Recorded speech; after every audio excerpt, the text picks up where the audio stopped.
अब हम प्रश्न नंबर 4 करते हैं, कक्षा 8 की एक्सरसाइज 5.3 का। 10 पृथक पर्चियों पर 1 से 10 तक की संख्याएं लिखी हुई है। इन्हें एक बॉक्स में रखकर अच्छी तरह मिला दिया जाता है। बक्से के अंदर से बिना देखे एक पर्ची निकाली जाती है। इसकी प्रायिकता क्या होगी कि संख्या 6 प्राप्त करना।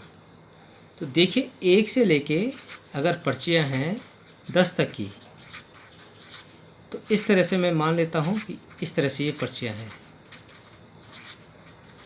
अब एक पर्ची आपने बिना देखे इस बॉक्स से निकालनी है। तो इसमें जो है संख्या 6 प्राप्त करने की प्रायिकता,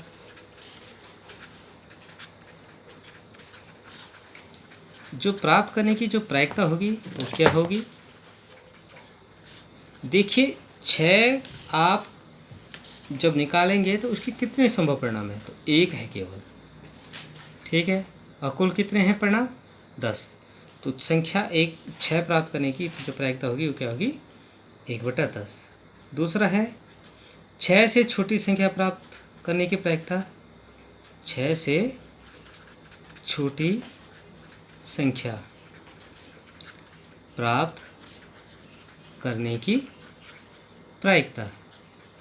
प्रायिकता का जो सूत्र है वही है कि 6 से छोटी संख्या प्राप्त करने के संभव परिणाम। तो संभव परिणाम क्या हो सकते हैं, 6 से छोटी संख्या 1 भी निकल सकता है, 2 भी निकल सकता है, 3 भी निकल सकता है, 4 भी निकल सकता है और 5 भी निकल सकता है। मतलब टोटल कितनी है, 5 है।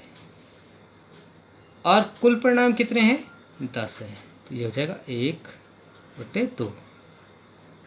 तीसरा है 6 से बड़ी संख्या प्राप्त करने की प्रायिकता।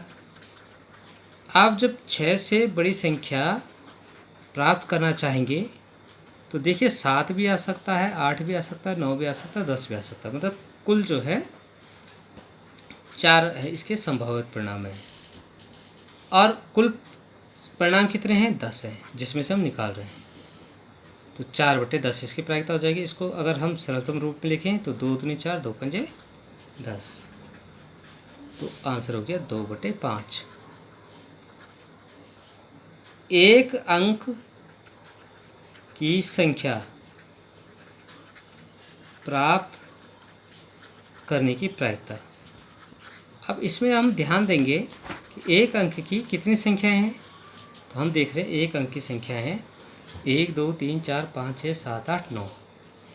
तो जो संभव परिणाम है 9 है।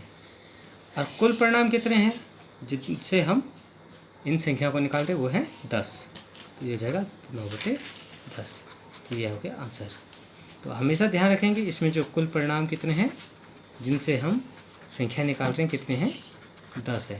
तो इस तरह से ये प्रश्न हल होता है।